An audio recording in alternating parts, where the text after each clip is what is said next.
Sri Sivasakthi TV நேயர்களுக்கு அன்பான வணக்கங்கள். உங்கள் பாரம்பரிய அருள்வாக்கு ஜோதிடர் பாலசுப்ரமணியன் அடியனின் அன்பு வணக்கங்கள். என்றும் குருவழியில் குருவை நேசிப்போம், குருவை போற்றுவோம். இப்ப நம்ம எதை பத்தி பார்க்க போறோம் அப்படின்னா, அக்டோபர் மாத பலன். நம்ம தொடர்ச்சியா மாத பலன் கொடுத்துக்கிட்டே இருக்கோம். ஆங்கில மாத பலன், தமிழ் புத்த மாத பலன் எல்லாமே வரிசையா நம்ம கொடுத்துட்டு இருக்கோம். இப்ப நம்ம இந்த மாத பலனாகப்பட்டது அக்டோபர் மாத பலன். இந்த அக்டோபர் மாதத்துல பாத்தீங்க அப்படின்னா, அக்டோபர் 1/10/2024 புரட்டாசி மாசம் 15ஆம் தேதி செவ்வாய்க்கிழமை. இது இந்த மாசம் பிறக்கிறது அக்டோபர் மாதம். இந்த கிரகங்களுடைய அடிப்படையில பாத்தீங்க அப்படின்னா, ரிஷபராசியில குரு பகவான் இருக்காரு, செவ்வாய் பகவான் மிதுனத்துல இருக்காரு, சூரியன் புதன் கேது கன்னி வீட்டுல இருக்காரு, ஆட்சி பலம் பெற்று துலாம்ல பாத்தீங்க அப்படின்னா சுக்கிரன் இருக்காரு, ஆட்சி பலம் பெற்று சனி பகவான் கும்ப வீட்டுல வக்ரம் பெற்று இருக்காரு, ராகு பகவான் மீன வீட்டுல இருக்காரு. இந்த கிரகங்களுடைய அடிப்படையில இந்த மாதத்துல வரக்கூடிய ஒரு எல்லாமே விசேஷங்கள் பாத்தீங்க அப்படின்னா, மாகாளய அமாவாசை, அதாவது 2ஆம் தேதியே வருது. இந்த மாகாளய அமாவாசை அப்படின்னா என்ன அப்படிங்கிறத விரிவா நம்ம வீடியோவில் பார்ப்போம். இப்போ இதுல பாத்தீங்க அப்படின்னா 3ஆம் தேதி நவராத்திரி ஆரம்பமாகுது. அந்த நவராத்திரி அப்படிங்கிறது பாத்தீங்க அப்படின்னா கொலு வச்சு கொண்டாடுவாங்கல்ல, இது பாத்தீங்க அப்படின்னா நவராத்திரி ஆரம்பம். சரஸ்வதி பூஜை, ஆயுத பூஜை இது பாத்தீங்க அப்படின்னா 11ஆம் தேதி வருது. அதே இதுல பாத்தீங்க அப்படின்னா 12ஆம் தேதி விஜயதசமி ஆரம்பம், விஜயதசமி வருது. 31ஆம் தேதி பாத்தீங்க அப்படின்னா தீபாவளி ஆரம்பம். இந்த தீபாவளி இந்த மாதத்துல வரக்கூடிய இந்த நாள்கள் முக்கியமான நாட்கள் இது. அதனால இதை நம்ம தெரிஞ்சுக்கிறோம். இந்த 12 ராசிக்குமே பாத்தீங்க அப்படின்னா இந்த கிரகங்களுடைய அடிப்படையில இந்த மகாலய அமாவாசை என்ன அப்படிங்கிறத நான் விரிவா சொல்றேன். இந்த கிரகங்களுடைய அடிப்படையில ஒவ்வொரு ராசிக்குமே எப்படிப்பட்ட பலனை கொடுக்கும், அதாவது நீண்ட நாள் பயணம் செய்யக்கூடிய கிரகங்களான ராகு கேது, சனி பகவான், குரு பகவான் இதெல்லாம் எப்படி பயணம் செய்யுது அப்படிங்கிறத வச்சு நம்ம வருஷ பலன் அந்த மாதிரி நம்ம எடுக்கிறோம். மாதத்துல பயணம் செய்யக்கூடிய கோள்கள் சூரியன், சுக்கிரன், புதன், சந்திரன், செவ்வாய். 45 நாள் பயணம் செய்யக்கூடிய கிரகம். புதன் பாத்தீங்க அப்படின்னா 25 நாள், 22 நாள், 28 நாள் இதுக்குள்ள அப்படி பயணம் செய்யக்கூடிய கிரகம். ஆனா ஒவ்வொன்றையும் நம்ம பாத்தீங்க அப்படின்னா துல்லிதமா சொல்லல, மாதக்கோள்கள்னு சொல்றோம். இப்படி பயணம் செய்யக்கூடிய கோள்கள்னால என்ன பலன், அதாவது நீண்ட நாள் பயணம் செய்யக்கூடிய கிரகங்கள் என்ன பலனை கொடுக்குமோ அந்த நாளையில இந்த கிரகங்கள் ஒரே மாசத்துல அள்ளி கொடுக்கக்கூடிய ஒரு காலம் தான் மாத பலன். அதை நம்ம இந்த 12 ராசிக்குமே எப்படி இருக்கும் அப்படிங்கிற ஒரு விஷயத்த விரிவா பார்க்க போறோம். அன்பார்ந்த மீன ராசி அன்பர்களே, மீன ராசி காலச்சக்கரத்தின் கடைசி ராசியான 12வது ராசி. உங்களுடைய ராசிநாதன் குரு பகவான். இந்த அக்டோபர் மாதம் எப்படி இருக்கும் அப்படிங்கிற ஒரு விஷயத்த நம்ம விரிவா பார்ப்போம். இதுல பாத்தீங்க அப்படின்னா இந்த அக்டோபர் மாதத்துல பாத்தீங்க அப்படின்னா இந்த புரட்டாசி மாதம் இதுல வருது. புரட்டாசி மாதம் அப்படிங்கிறது பாத்தீங்க அப்படின்னா ஒரு 15 நாள் வித்தியாசம் தான் இருக்கு. 1ஆம் தேதி அப்படின்னா அது 15 தேதி.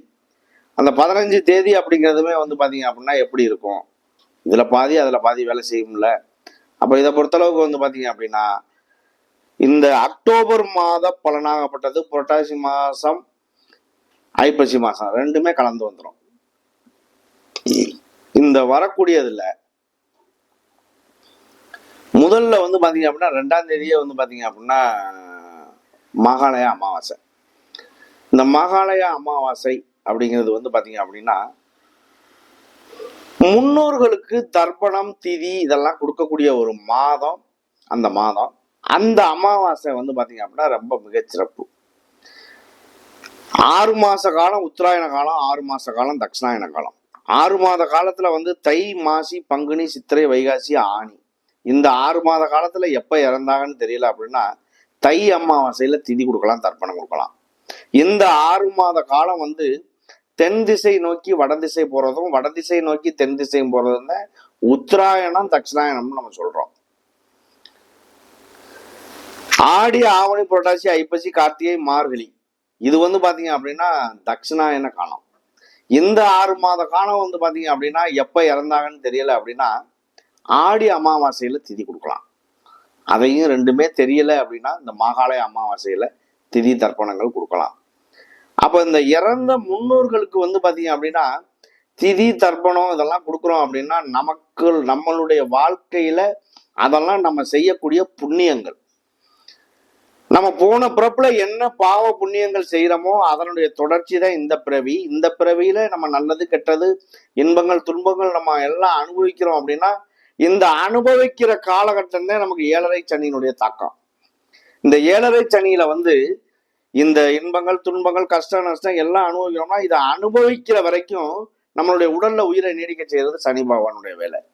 அப்ப அந்த சனி பகவான் 7.5 சனி காலத்துல விரயச்சனி 2.5 வருஷம், ஜென்மச்சனி 2.5 வருஷம், பாதசனி 2.5 வருஷம், இந்த 7.5 வருஷத்துல இந்த மாதிரி அமைப்புகள்லாம் வருது அப்படின்னா பெரிய விஷயம். தன்னை தானே யாரு அப்படின்னு புரிஞ்சுக்கக்கூடிய ஒரு தன்மையை கொடுத்துருவார். ஆனா அவர் விட்டு விலகும் போது கண்டிப்பாக என்ன என்ன விஷயங்கள் இழந்தமோ எல்லாத்தையும் திருப்பி கொடுத்துருவார். கண்டிப்பா கிடைக்கும். ஒன்னும் கொடுத்துட்டு அப்புறம் பிடிப்பாரு, கெடுத்துட்டு விலகுவாரு, இல்ல கெடுத்துட்டு பிடிப்பாரு, கொடுத்துட்டு விலகுவாரு. எந்த அமைப்பு எல்லாருக்குமே உண்டாகும். அப்ப இதை பொறுத்தளவுக்கு இந்த மீன ராசிக்கு வந்து பாத்தீங்க அப்படின்னா விரயச்சனி ஓடிக்கிட்டு இருக்கு. இந்த விரயச்சனி காலங்கள் வந்து பாத்தீங்க அப்படின்னா உங்களுடைய ராசிக்கு 12ஆம் இடத்துல சனி பகவான் சஞ்சாரம் செய்யக்கூடிய காலம் விரயச்சனி. ஏன்னா விரயஸ்தானத்துல தானே அவர் போறாரு. அப்போ உங்களுக்கு சனியுடைய தாக்கம் எவ்வளவு இருக்கும்? 50% இருக்கும். அவர் இருக்கக்கூடிய இடம் எந்த இடத்துல இருந்தாலும் முன்னாடி இருக்கவனும் கெட்டான், பின்னாடி இருக்கவனும் கெட்டான். இதுதானே கணக்கு வருது. அவர் இருக்கக்கூடிய கும்பராசியில இருந்து இந்த முன்னாடி இருக்கக்கூடிய மீன ராசியா இருக்கட்டும், பின்னாடி இருக்கக்கூடிய மகர ராசியா இருக்கட்டும், ரெண்டுக்குமே சனியினுடைய தாக்கம் உண்டு. அப்ப அதுக்காகத்தான் அப்படி நம்ம சொல்றோம். இதை பொறுத்தளவுக்கு இந்த மீன ராசி அப்படின்னாலே ஒரு தன்மை உண்டு. குரு பகவான் உங்களுக்காக 3ஆம் இடத்துல இருந்து உங்களுடைய 7ஆம் இடம், உங்களுடைய 9ஆம் இடம், உங்களுடைய 11ஆம் இடம், இந்த 3 இடத்தையுமே அவருடைய சுப பார்வையால 5, 7, 9ஆம் பார்வையா பார்க்கிறாரு. இந்த பார்வை என்பது 7ஆம் இடத்தை பார்க்கறதுனால கணவன் ஸ்தானம், மனைவி ஸ்தானம், கல்யாணம் திருமணம் உண்டான ஒரு வாழ்க்கை. கண்டிப்பா வந்து பாத்தீங்க அப்படின்னா திருமணம் ஆகாத நபர்களுக்கு ஒரு திருமணம் சார்ந்த விஷயங்கள் நல்லதா நடக்கும். அதுலயும் மறுமணம் சார்ந்த விஷயங்கள், திருமணமே ஆகி ஒரு கருத்து வேறுபாடுகள்ல பிரிஞ்சுட்டாங்க, அவங்களுக்கு மறுமணங்களுக்காக காத்துக்கிட்டு இருக்காங்க அப்படின்னா கண்டிப்பாக அந்த அமைப்புகள் அமையும். அதையும் தாண்டின விஷயங்கள் வந்து பாத்தீங்க அப்படின்னா 9ஆம் இடத்தை பார்க்கிறாரு. இந்த 9 அப்படிங்கிறது வந்து பாத்தீங்க அப்படின்னா உழைப்பில்லாத வருமானம்ங்கிற ஒரு இடம், அப்பாவுடைய ஸ்தானம், பாக்கிய ஸ்தானம். அந்த உழைப்பில்லாத வருமானம் அப்படிங்கிறது ஏதோ ஒரு வகையில திடீர் அதிர்ஷ்டம் யோகம் அதை கிடைக்கக்கூடியது. நீண்ட நாள் பயணம் செய்யக்கூடிய கிரகங்களான ராகு கேது, குரு பகவான், சனி பகவான் என்ன பலனை அவங்க பயணம் செய்யக்கூடிய காலகட்டங்கள்ல நல்லது கெட்டதா கொடுக்குறாங்களோ அதே பலனை நல்லது கெட்டதா நம்ம வந்து ஒரே மாசத்துல அனுபவிக்கக்கூடிய காலகட்டம் வந்துடும். திடீர் அதிர்ஷ்ட யோகம் பண வரவு கிடைக்குது அப்படின்னா அது நல்ல நேரம். திடீர் ஆப்ரேஷன் அது இதுன்னு ஆஸ்பத்திரி செலவுன்னு போறோம் அப்படின்னா அது கெட்ட நேரம்னு சொல்லணும். அப்ப இந்த மாதிரி ஒரு விஷயங்களை இந்த மாதக்கோள்களான நம்ம மாத பலன் பார்க்குறோம். இந்த மாதக்கோள்களான சூரியன், புதன், சுக்கிரன், செவ்வாய் வந்து 45 நாள், சந்திரன், இது எல்லாமே வந்து பார்த்தீங்க அப்படின்னா அதுகளை அந்த அந்த அதிர்ஷ்டத்தை கொடுக்கக்கூடிய ஒரு நேரம் இதுதான். அப்போ இதை பொறுத்தளவுக்கு வந்து பார்த்தீங்க அப்படின்னா குரு பகவானும் வக்ரமாகிறாரு. அவர் வக்ரமாகக்கூடிய ஒரு காலம் கோச்சாரமே 25% தான் வேலை செய்யும் அப்படின்னு சொல்லி சொல்றாங்க. அடுத்து உங்களுடைய 11ஆம் இடம். 11 அப்படிங்கிறது லாபஸ்தானம், பெரும் பணத்துக்கு சொந்தமான இடம், இளைய தாரம், மூத்த சகோதரம், இது எல்லாமே இந்த 11ஆம் இடம் தான். அப்ப இது மூலியமா ஒரு நல்லது நடக்க வாய்ப்பு உண்டு. 2வது திருமணத்துக்காக காத்துக்கிட்டு இருக்கவங்க கண்டிப்பா கல்யாணம் பண்ணுவாங்க. காதல் திருமணங்கள் கைகூடும். வெளியூர் வெளிநாடு சம்பாதிக்க போகணும்னு நினைக்கிறவங்க தாராளமா போகலாம். படிப்பு சம்பந்தமா வெளியூர் வெளிநாடு போறது, இந்த மாதிரி விஷயங்கள் எல்லாமே கை கொடுக்கும். குழந்தை படிப்பு, குழந்தைகளுடைய படிப்பு சம்பந்தமா இதெல்லாம் வந்து ஒரு நல்ல மாற்றத்தை உருவாக்கும். இதுலயும் வந்து பாத்தீங்க அப்படின்னா இந்த குருவாகப்பட்டவருடைய பார்வை 5ஆம் பார்வை, 7ஆம் பார்வை, 9ஆம் பார்வையா பார்க்கிறாரு. அது ரொம்ப குரு பார்த்தால் கோடி நன்மை, அதை நம்ம சொல்றோம். இந்த தோஷமான இடமாக இருந்தாலும் கூட அந்த தோஷமான இடத்தை குருவினுடைய பார்வைப்படுவது என்பது சுபமா மாறிடும். அப்ப இந்த ஜனன ஜாதகம், விதி ஜாதகம், உங்களுடைய பிறப்பு ஜாதகத்தை எடுத்து அந்த ஜாதகத்தினுடைய அடிப்படையில உங்களுக்கு நல்லது நடக்குதா கெட்டது நடக்குதான்னு பார்த்து, ஒரு படிப்புக்காக சரி, வண்டி வாகனம் வாங்க சரி, தொழிலுக்காக சரி, வீடு கட்டுறதுக்கு சரி. இப்ப வீடு கட்டுறதுக்கு வந்து நம்ம வாஸ்துன்னு ஒண்ணு பார்த்து நம்ம செய்யறோம்ல, வாஸ்துன்னு ஒண்ணு பார்த்து செய்யும் பொழுது அதுல ஏதாவது குறைபாடு இருக்கா? கண்டிப்பாக நல்ல நேரத்துல ஆரம்பிக்கிறோம் அப்படின்னா வீடு வந்து நல்ல முறையில போய் சேர்ந்துடும். வாஸ்துலையும் வந்து பாத்தீங்க அப்படின்னா வாஸ்து பகவான் கண் விழிக்கக்கூடிய ஒரு காலகட்டம் தாம்பூலம் தரித்தல் அப்படிங்கிற அந்த நேரத்துல வாஸ்து பண்றீங்க அப்படின்னா எந்த காரணத்தை கொண்டு வீடு நிற்காது, சரச்சரன்னு ஓடிடும், நல்லாவே கட்டி முடிச்சிடலாம். அப்ப இந்த மாதிரி ஒரு நேரங்களை வந்து பாத்தீங்க அப்படின்னா உங்களுக்கு பயன்படுத்துறது அது ரொம்ப சிறப்பான ஒரு விஷயம். இதுல வந்து இந்த நவராத்திரி அப்படிங்கிறது ஆரம்பிக்குது. கடைசியில வந்து 31ஆம் தேதி தீபாவளி பண்டிகை வருது. எல்லாரும் வந்து பாத்தீங்க அப்படின்னா தீபாவளி பண்டிகை என்பது சின்ன பிள்ளைகள்ல இருந்து பெரிய ஆளுக வரைக்கும் யாரா இருந்தாலுமே கொண்டாடக்கூடிய ஒரு விசேஷம் அது. இதுல வந்து இந்த மீன ராசியை பொறுத்தவரை பூரட்டாதி, உத்திரட்டாதி, ரேவதி 3 நட்சத்திரங்கள் உண்டு. ஒவ்வொரு ராசிக்குமே 3 நட்சத்திரம், 9 பாதம் தான், அவ்வளவுதான், அதுக்கு மேல கிடையாது. இந்த பூரட்டாதி நட்சத்திரங்கிறது ஒரு பாதம் மட்டும் அதுல வரும். குருவுடைய நட்சத்திரம், அவர் சொந்த வீடு அது அவருக்கு. அதனால வந்து குரு பகவான் 3ஆம் இடத்துல முயற்சி ஸ்தானத்துல இருக்காரு. ஒரு யோசனை, புத்தி, அடுத்தவர்களுக்கு புத்தி சொல்லக்கூடிய அளவுக்கு அது இருக்கும். அண்ணன், தம்பி, அக்கா, தங்கச்சி இவங்க மூலியமா வந்து பாத்தீங்க அப்படின்னா உங்களுக்கு ஒரு சில விரிசல்கள் இருந்தது எல்லாமே நன்மையா மாறி ஒரு நல்ல அவங்கனால ஒரு ஹெல்ப் கிடைக்கிற அளவுக்கு ஒரு வழி வாய்ப்புகள் கிடைக்கும்.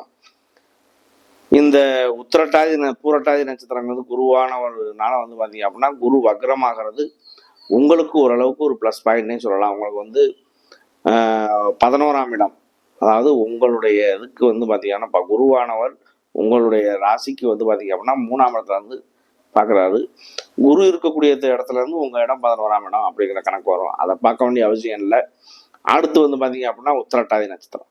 உத்திரட்டாதி என்பது சனி பகவானுடைய நட்சத்திரம். சனி பகவான் வந்து வக்ரமாகக்கூடிய ஒரு காலகட்டம். 12ல இருந்து அவர் வக்ரம் விரயஸ்தானத்துல வக்ரமாகிறாரு அப்படின்னா கெட்டவன் கெட்டிடில் கிட்டிடும் ராஜயோகம். அப்ப இவ்வளவு நாள் ஒரு தாக்கத்துக்குள்ள இருந்த நீங்க இன்னைக்கு அதெல்லாம் உதறி விட்டுட்டு வெளியில எந்திரிச்சு வந்த மாதிரி இருக்கிற சூழ்நிலைகள். விரயச்சனியில வந்து பாத்தீங்க அப்படின்னா ஒரு பெரிய செலவு பண்ணி ஒரு காது குத்துறது, கல்யாணம் பண்றது, வண்டி வாகனம் வாங்குறது, வீடு கட்டுறது, இந்த மாதிரி ஒரு சுப செலவா பண்றது அப்படிங்கிறது ரொம்ப சிறந்த விஷயம். இல்லை அப்படின்னாக்க ஒரு ஆஸ்பத்திரியோ இல்லை மருத்துவ செலவுகளில் கொண்டே விடுது அப்படின்னா பணம் என்பது செலவு தான், அதுதான் விரைய செலவு. அதை சுபமா மாத்துறதும் அசுபமா மாத்துறதும் நம்ம கையில இருக்கு. அதை தாராளமா அப்படி பண்ணிக்கலாம். இந்த சனி பகவான் வக்ரமா இருக்கக்கூடிய காலம், சனி தசையோ சனி புத்தியோ அந்தரமோ சுற்றமோ நடந்தால் பிரச்சனை இல்லை அப்படின்னா எந்த விதமான பிரச்சனைகளும் வராது, பயப்பட வேண்டிய அவசியம் இல்லை. அடுத்து ரேவதி நட்சத்திரம். ரேவதி நட்சத்திரம் என்பது புதனுடைய நட்சத்திரம். அந்த ரேவதி நட்சத்திரம் புதன் வந்து பாத்தீங்க அப்படின்னா உங்க ராசியில மீன ராசியில வர்றாரு அப்படின்னா அவருடைய நிலை நீசம். நீசம் பெற்ற கிரகம் 0% பலனைத்தான் செய்யும். அந்த நீச பங்கம் எதுன்னு ஆகுது அப்படின்னா அதுக்கப்புறம்தான் அதோடைய செயல்பாடு இருக்கும். நீசத்துக்கு உண்டான வேலை முதல்ல நடக்கும், அடுத்து நீச பங்க ராஜயோகம், அதுக்கு உண்டான வேலை அப்புறம் நடக்கும். அப்ப இந்த ரேவதி நட்சத்திரத்தை பொறுத்தளவுக்கு உங்களுக்காக அவர் 7ஆம் இடத்துல உச்சம் பெற்று புதன், சூரியன், கேது எல்லாம் இருக்கிறதுனால அவங்களுடைய நிலை வந்து பாத்தீங்க அப்படின்னா உச்சம் பெற்ற நிலையை சந்திக்க வாய்ப்பு இருக்கு. நீச பங்கமாயிடுறாரு அந்த மாதிரி இருந்தா. இப்ப கன்னிராசியில தான் இருக்காரு.